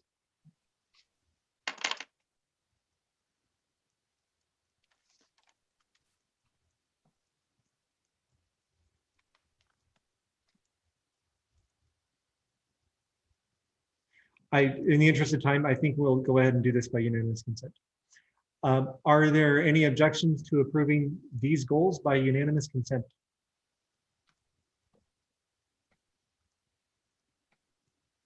I'm not seeing anything. So these are our goals. They are approved by unanimous consent. Thank you, everybody. And here's the thing, folks. Oh, who seconded it? It was Professor Ruiz. Moved by Professor Constantine, seconded by Professor Ruiz. Then, folks, this is a list of work that we have. Developing that policy, that's our work to do. Investigating how we can increase the proportion of our Black and African American students, that's work that we need to do. And I think I'm probably going to ask 2 weeks from now for an ad hoc committee to form to start looking at that second goal. So I want you all to be thinking about. And with that said, we are going to move on with our agenda. I'm sure this isn't what I need to be sharing right now, but it's what I've got. And what we have next is, Vice President Jones. We've got AP 3721. Here's the deal, folks. We've got 35 minutes left on our agenda, and we have 35 minutes left in our meeting. I'm hoping that we can make that happen. Vice President Jones is here. So let me go ahead and get this, because I have a feeling we're going to want to see these. And so what happened 4 weeks ago was an AP was brought to us. It had a bunch of bold things in it. And it had a chart in here that was, we'll call it contentious. And it was not approved by the Academic Senate. And I had been told by the administration of the college that if it had not been approved, the conversation would continue. That's exactly what happened. It came to College Council later that week. Vice President Jones said, you know what? Nope. I want to meet with the Academic Senate Executive Committee again. And so the Executive Committee and I met. We had a conversation. I met with Vice President Jones, and then the Executive Committee met with Vice President Jones and came up with what I will call a counter, actually what Vice President Jones calls a counter offer, which is what she asked for. With that, I will turn it over to Vice President Jones. Hi, everybody. I'm back again. I enjoy the Academic Senate meetings. I appreciate you guys having me. One of my goals was just to come back and try to figure out where we could kind of come together in the middle in a way that works with the spirit of the administrative procedure, but also addresses some of the concerns that were raised by several faculty on this call. And so what we have come up with as a counter offer would be that faculty would be able to message to the faculty list that those lists would be open. The other lists for the other constituent groups, so our classified staff, our managers, those groups would continue to be used in this way, where if you had a message that needed to go out to the entire community, we would follow this protocol to do that. But in a sort of effort to promote the ongoing conversation with faculty that you all have and the needs that you all are expressing to be able to work with each other collegially through, through everything that's going on in the work that you do, that was the sort of compromise solution that we've come up with. Thank you. Before I take any comments, I'm going to ask for a motion to approve AP 3721.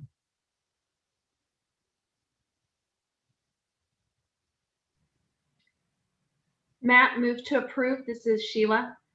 Thank you, Professor Rose. So it has been moved. Is there a second? I second. Was that Professor Simon? It was with an echo.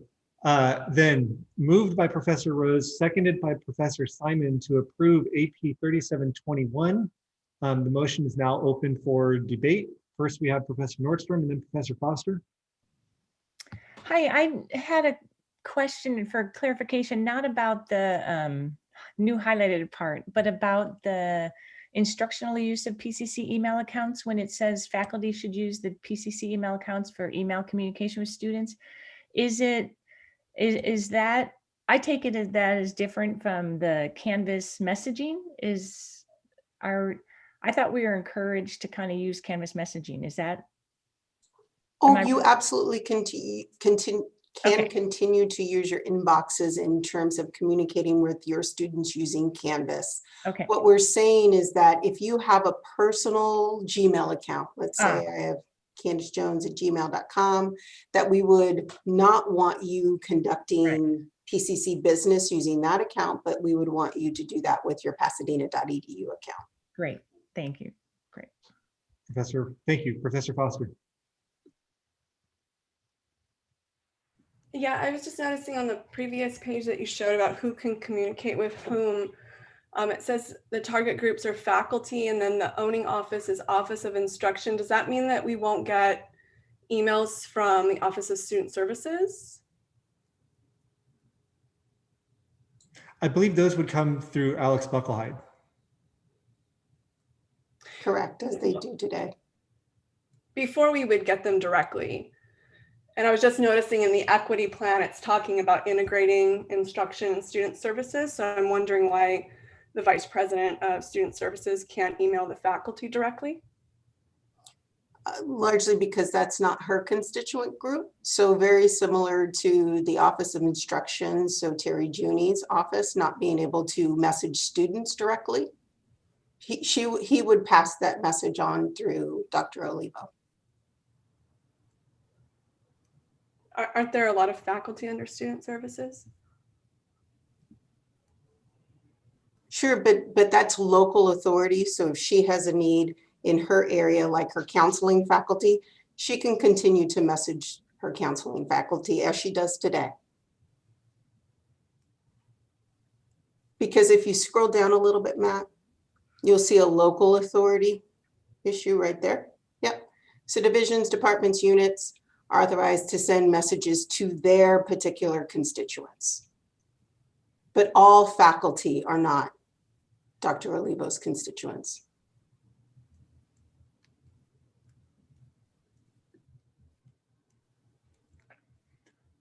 Are there any other comments, questions?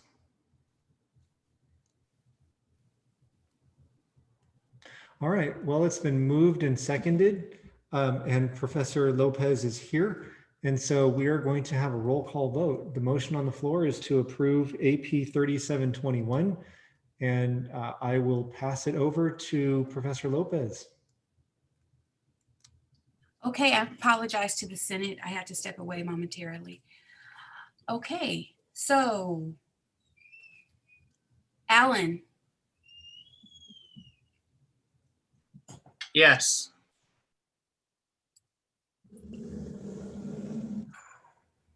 Bauer. Yes. Cairo.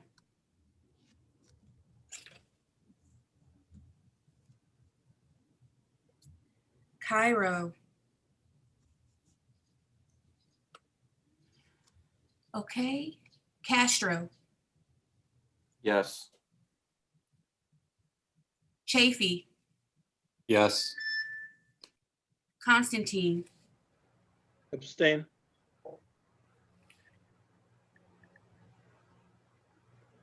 okay. Indoor, Yes. Feebig, Yes.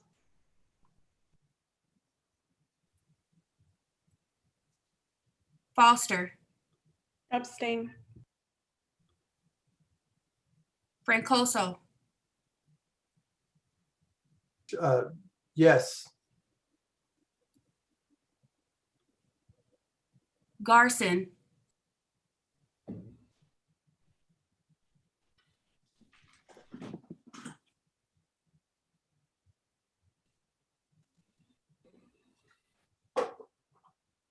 Jaramillo, Yes. Jerome, Yes. Larson,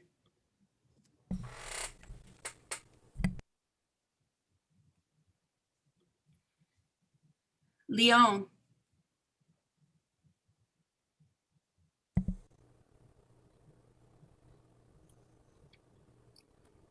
Lopez, yes. Luck, Yes. Lenaric, No. Nordstrom,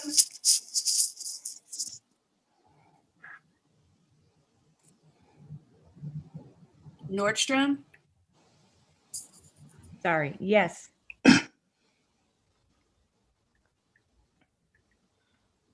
O'Leary, O'Leary,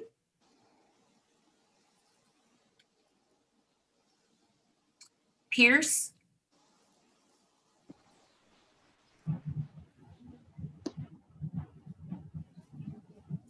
Rigon, Yes. Rodriguez, Kate, I'm sorry, Blanca Rodriguez,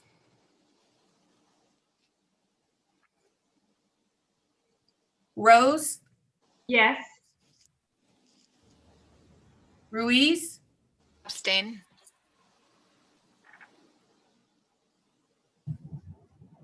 Seropian, Yes. Simon, Yes. Steffens, Stevens, sorry, Carmen, okay, Stoddard, Yes. No. I'm sorry. I could not mute myself. yes, Carmen, Yes. Stoddard, No. thank you. Swaminathan, No.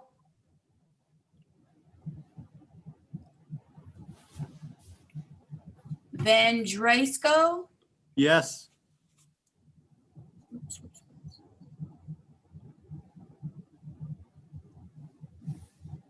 Vinto, Yes. Walker, Yes. Wilbur,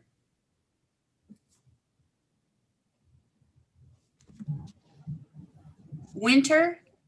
Yes. If there are alternates, can you please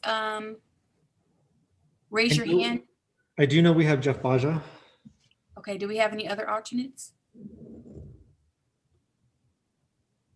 Okay, Baja, Staying. And then I believe we need to call for Professor Bernardo and then Blanca Hernandez. okay. Hernandez,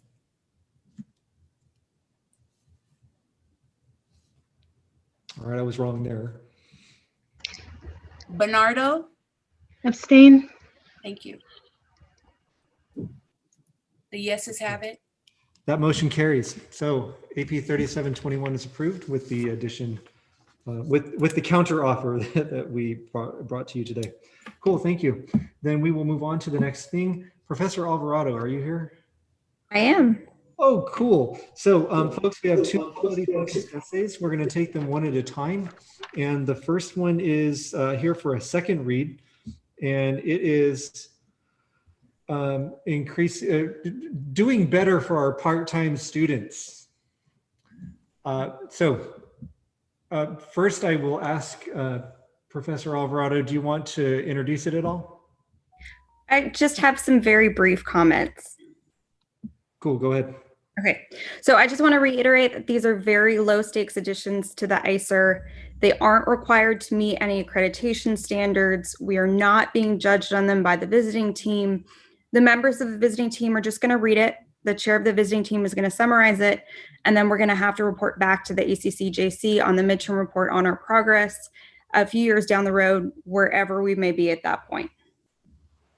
Okay, so they're low stakes for the ACCJC, but they are goals that the college felt was important enough to highlight, right? So the ICER is a self-evaluation. It's a study of ourselves. And as a result of this, we realized, you know what, we can do better here. And so we're asking you to work with the college to make a commitment over the next several years. So while it's low stakes for the ACCJC, it's not to be taken lightly, is the point I want to make here. Absolutely. Pardon? Absolutely. Yeah, cool. I just wanted to make sure that we're that the Academic Senate doesn't feel that this is just a throwaway light thing. It's absolutely not. So can we have a motion to, since we adopted the ICER, I think we're going to move to adopt. No, this one we're going to approve. We're going to move to approve the quality focused essay QFE number 2. Is there such a motion? I make that motion. Professor Nordstrom, thank you. Is there a second? Second. I'll second that. Professor Bauer, gotcha by just a hair.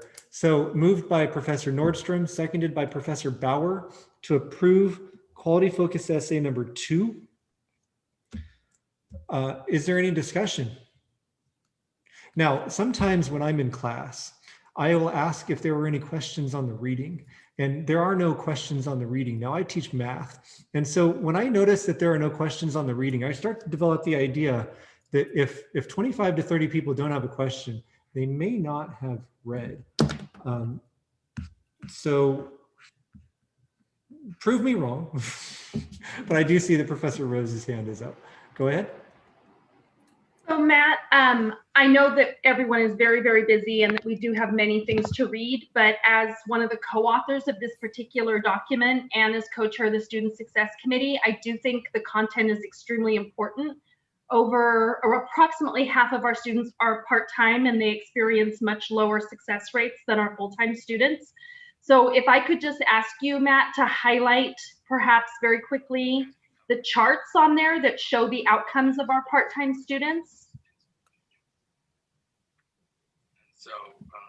So these 2 rows are full-time. It's highlighting your. The top 2 rows are full-time students. And then here we have part-time students. Yes, thank you. And then I believe there's more if you go below. Okay, I'm just trying to figure out who to mute here. Okay. So what the first one was what? So these are 3-year completion rates. So I think that the important thing in the chart above, Matt, is that you can see that 11 and 15% of our full-time students are completing in 3 years compared to 3 and only 1%. And we have actually requested 6-year completion rates also, and they are similarly different with our part-time students, even within 6 years, experiencing much lower completion rates. So I think that the other thing is just to show some of the strategies that are included in this document for addressing these low completion rates. And those are towards the end. Thank you. Yeah.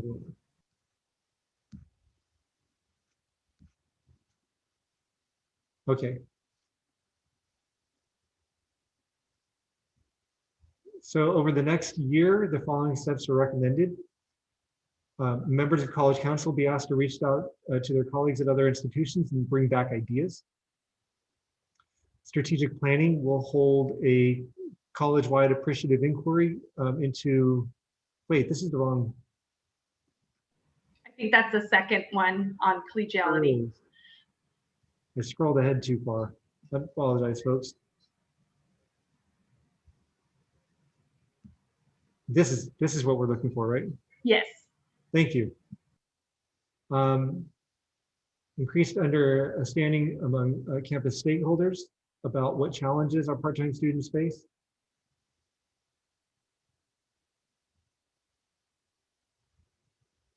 So a lot of information gathering. And then the responsible parties here, we're looking at a lot of different offices here. Office of Institutional Effectiveness, and UCLA Inquiry Team. And we're looking at the Abriendo Caminos grant for a lot of stuff here.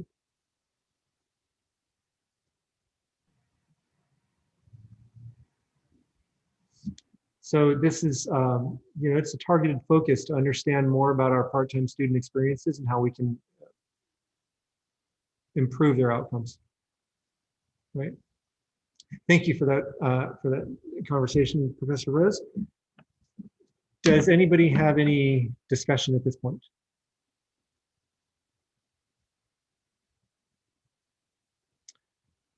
Professor Bernardo.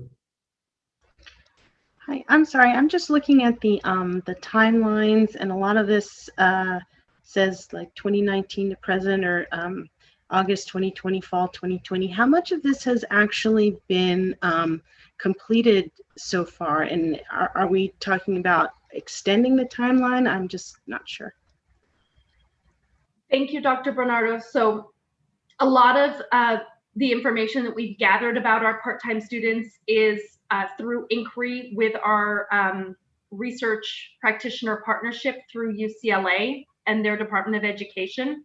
So now that we have done a lot of the inquiry and we know that our part-time students are not experiencing the same levels of success, it's time for us as a campus to implement changes, such as extending our hours of service, our hours when we have tutoring, counseling, library, things like that, and that work will be ongoing. Can I follow up? Yes. I'm just wondering if is there a report of exactly what the problems have been mostly that we know already from the data collection?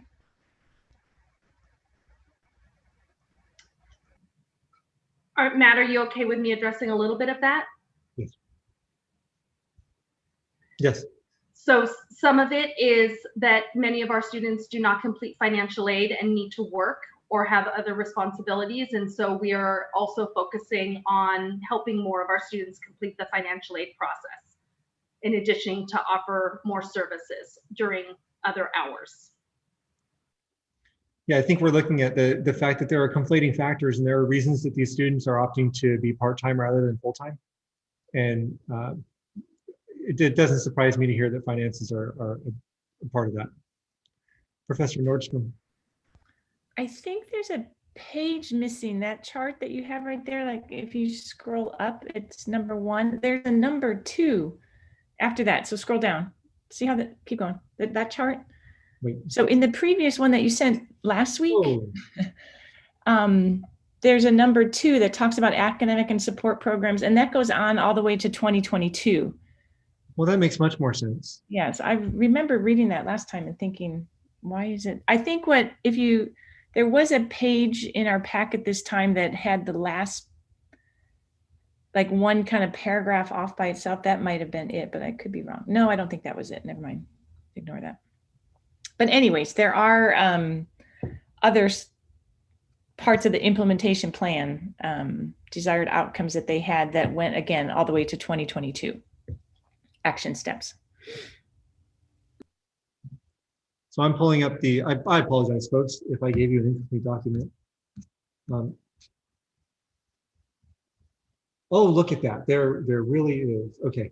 So let me share that with you here. Is this it? So this is the packet from last time.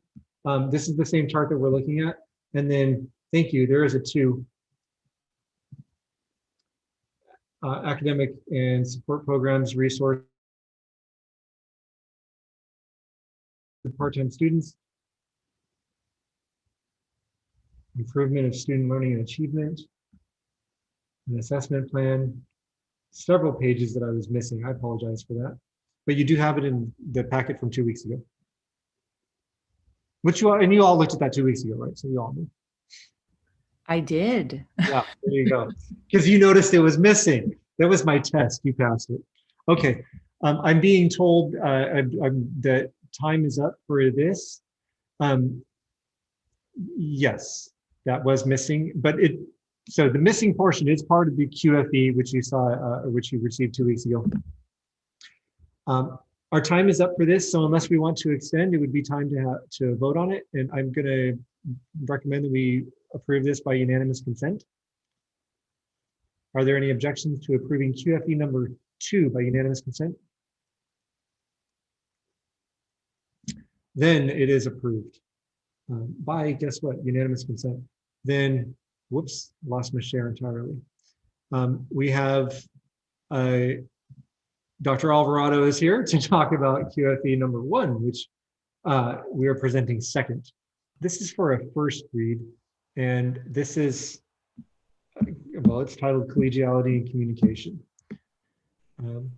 What you will see here, well, you know what, I'm going to turn it over to Professor Alvarado. Thank you, and feel free to add whatever you like, President Hennies. So this one actually arose out of a recommendation that we got off of our last accreditation cycle having to do with collegiality and cross-campus communication. It was written by Alex Buckelhide and Jason Robinson with some very heavy editing work by President Hennies, Melissa Anderson, and Carrie Starbird. Well, don't leave out that you and Director Kohlross had your hands in it as well. A lot of editing all the way around, yes. Yeah, and I think that this is I think this is a good, solid document. Let's cut to the chase on this one here. Proposed actions. This is where I was before. I guess I like these actions a lot. We were talking about. No, this makes much more sense. Members of College Council are going to bring back information about how collegial dialogues have been implemented. Strategic planning is going to have an appreciative inquiry process. The college will work directly with managers as they proactively support classified staff participation in shared governance. Guess what? Y'all are paid to participate in shared governance for full-time faculty as part of your 5.5 service hours per week. The classified staff are not, and they do it anyway. And there's an item in here about further continuing to support or to better support our classified staff. Professional development is looking for learning opportunities. And the outcomes, the intended outcomes are that we'll see better responses in the campus climate survey, which we didn't have last year because of COVID. And then we want to see an increase in participation and development and implementation of a comprehensive guide to the responsibility and philosophy of shared governance at PCC. I don't know if you've ever noticed this, but if you try to get someone to do something and you start to think like, who can I ask to take on this project? You kind of have a short list in your mind, if you're like me. And the list that you have is a list of people who are already doing a bunch of stuff. What part of what this gets to is, let's broaden that. Let's get that pool deeper. Let's get more, a higher number of people involved so that the work is spread out, and then people have this kind of automatic buy-in with the projects that are being done on campus. So again, this is here for a first read. It'll come back next week for a second read. Or next meeting, I should say. Does anybody have any discussion on QFE number 1?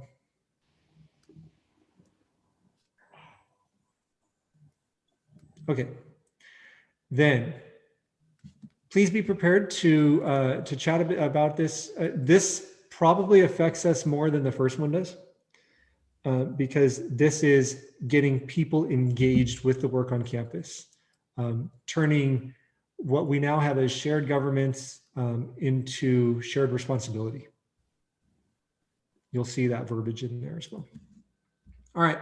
Well, we got one down and one to go, Professor Alvarado. So we'll see you back here in 2 weeks. Thank you very much. And then that will be it for accreditation. Oh, you're all going to miss her, aren't you? Oh, but things, she'll still be around. We have a whole site visit and a bunch of stuff happening in spring. So not the end. I'm going to stop the share here. We have one more agenda item. I am always thrilled when we've gotten through the end of our agenda. The one more agenda item is about grading options for the current term. As you may be aware, in spring, we automatically converted all Fs and Ds to EW, emergency withdrawal, or excused withdrawal, excuse me. And an excused withdrawal does not affect student records, and we don't get apportionment for those students. It's as though they never enrolled. As far as apportionment goes, I believe it shows up on their transcript as an excused withdrawal, but it is treated differently from a withdrawal, a W. We also extended the pass, no pass option deadline, and I believe we made it so that every class could be pass, no pass, regardless of whether it said so in the course outline of record or not. Dean Fleming, can you confirm that that was actually the case? Yes, that was the case. Thank you.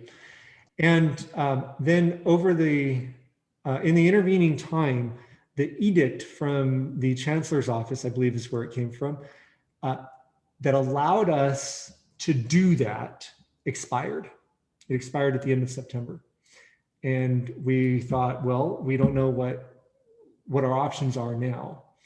But now it's looking like the edicts that allow that kind of creative management with grading is being extended. I don't have a lot of solid information for you right now. This is an agenda item here because a few weeks ago, I had a meeting with Dr. Olivo in Student Services and Dr. Juni from Instruction. And Dr. Olivo asked me what I wanted. What do the faculty want as far as options for students' grades COVID extended? And I said, I can't speak for the Academic Senate. I need to talk to them first.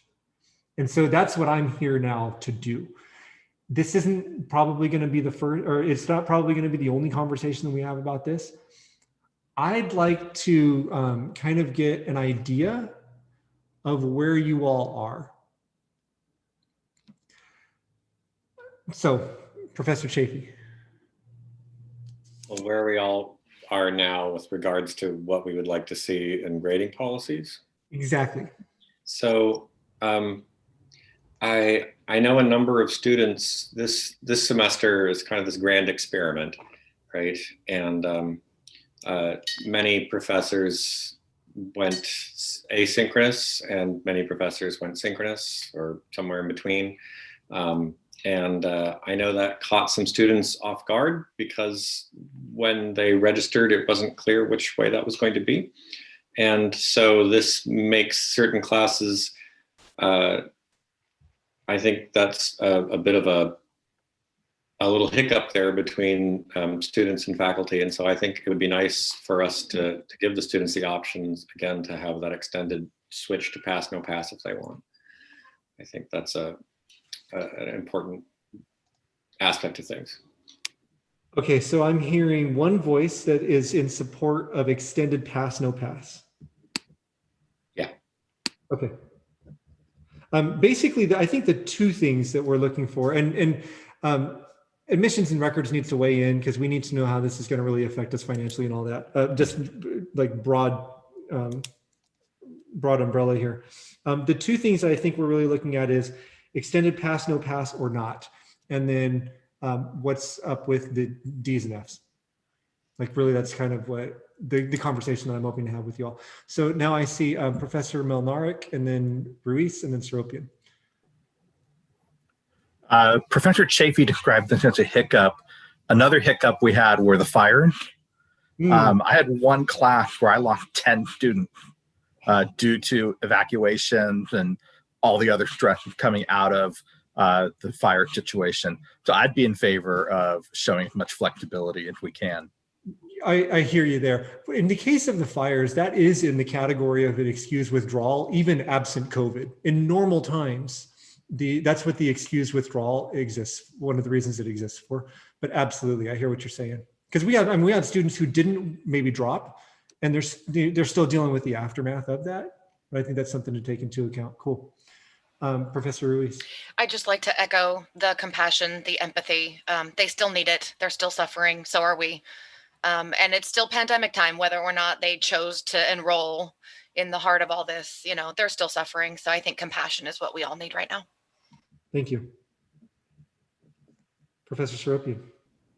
I mean, at this point, I'm just going to echo what everybody else said. I have many students that are still having that either they or family members are diagnosed with COVID, and that knocks them out for weeks. I think we have to remember that's happening. The fires, I'm really glad that was brought up. Students are still navigating racial and social injustice. So it's a lot. And then on the very bare minimum, a lot of students are struggling with asynchronous work, learning how to manage, time manage, understand how to navigate. I think we have to really be flexible with that. I do agree. I think admissions and records needs to be pulled into the conversation really soon. And I can say that because it does impact counseling as well. A lot of times students were coming to us when it was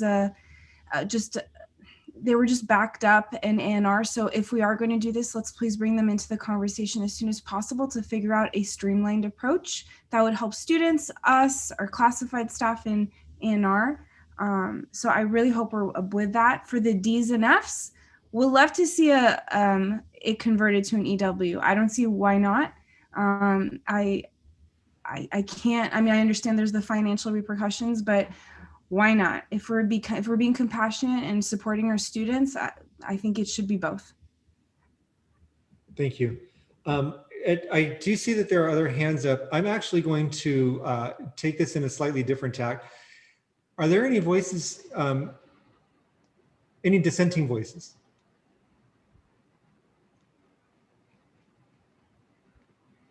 Is your hand up, Professor Chafee, because you're a dissenting voice, or it stayed up? No, because it was just staying up. That was a military volunteer. It's all the other hands went up and yours was still there. Okay. Then I have what I think I need in order to have the conversation, although I don't want folks not to be able to say what they wanted to say. And so Professor Stoddard, your hand was up. I echo my colleagues and feel that we should have compassion.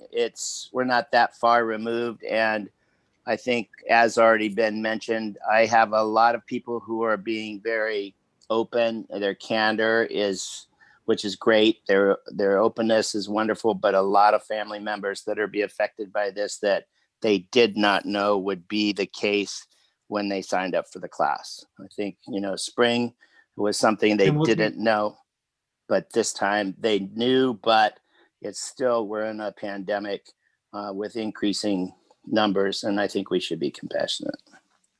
Okay, thank you. We'll take one last comment if you still want to say it, Professor Chafee. Yeah.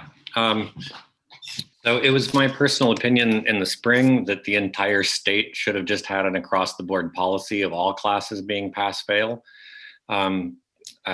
So that because there were, obviously our students, who are disproportionately impacted by things were massively disproportionately impacted by this. It's much harder for certain groups than it is for others.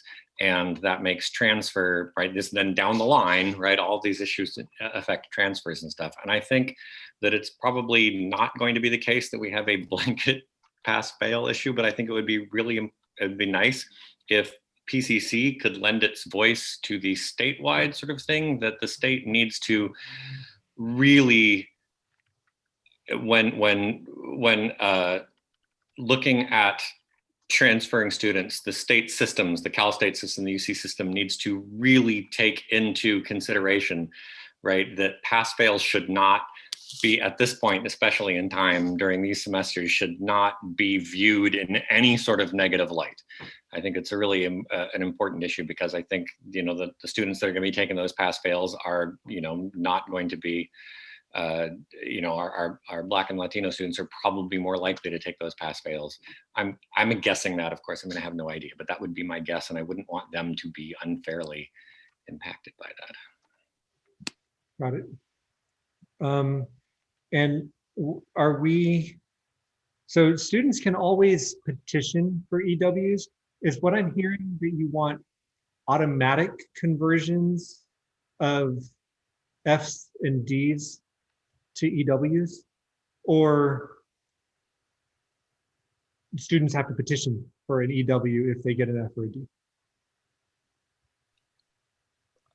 If I can raise my voice again, I It's a think new question. So yeah, anybody, yeah, go ahead.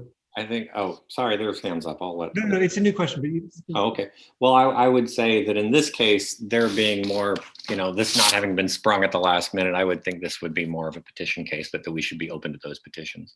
Okay. Now, during several minutes ago, we ran out of time. It was actually 3 minutes ago because I looked at it, it was 5 o'clock. We can extend if you want to continue to make comments. Is there, is there a motion to extend? Extend. Okay. I would motion to extend. We can extend by up to 5 minutes. By how much would you like to extend? 5 minutes is good. Okay. Moved by Professor Bernardo. Is there a second to extend by 5 minutes?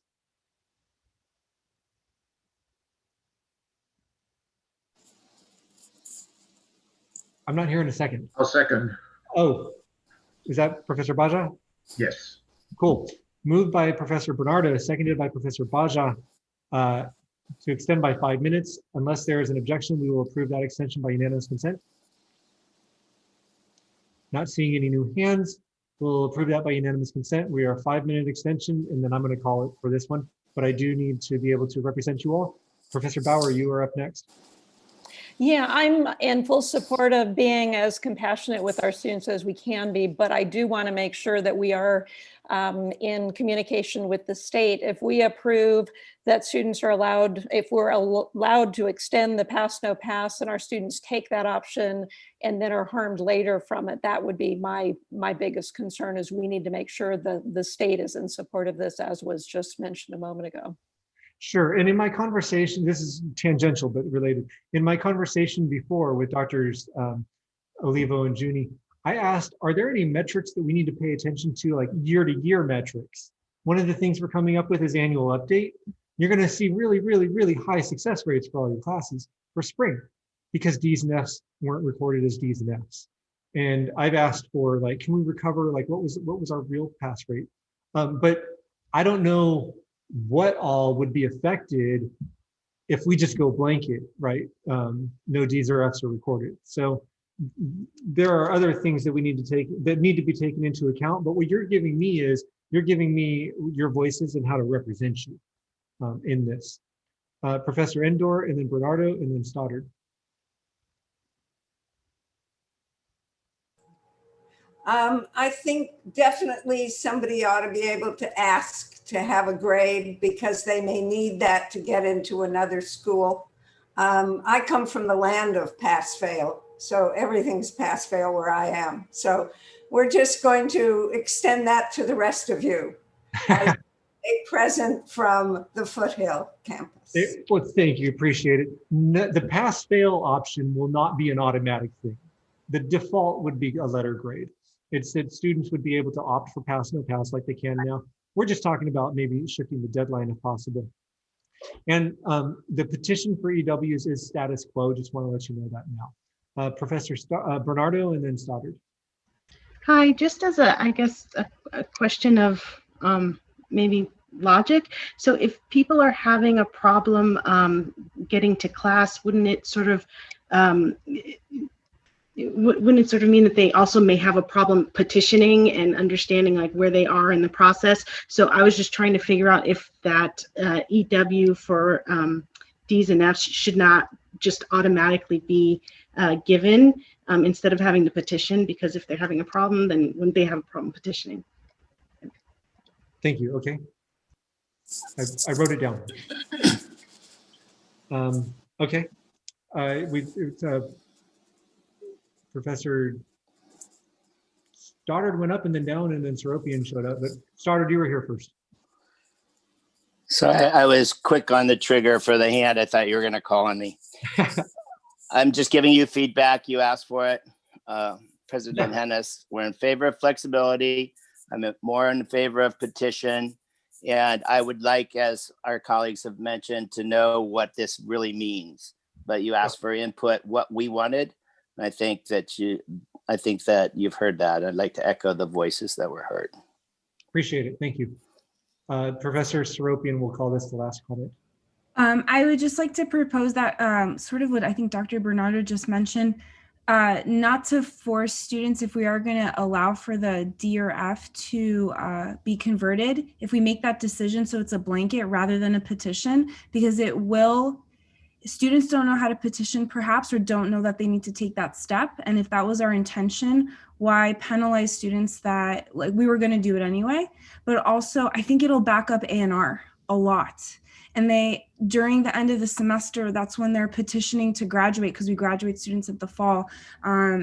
And there are still students that are transferring in spring, and they need to submit their transcripts. So they need to get IGETC certification, CSUGE certification.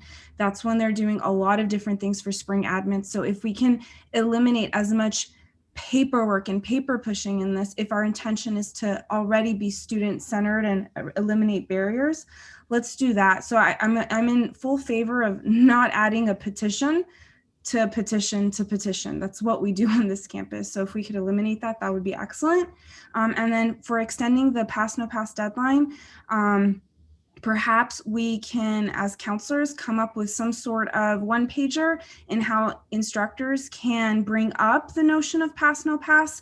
Because even if the Cal States and UCs are all for, like, okay, it's cool, we're okay with it, USC won't, private schools won't. And so we can have that conversation, whether it's a GE or a major prep. And so I think there's a lot of nuance to it. And to volunteer, all counselors, just send them over. There aren't enough of us. We'll never be able to. So if we can somehow collaborate and help support that decision making, I volunteer to help with that. And I am happy to help you disseminate the information.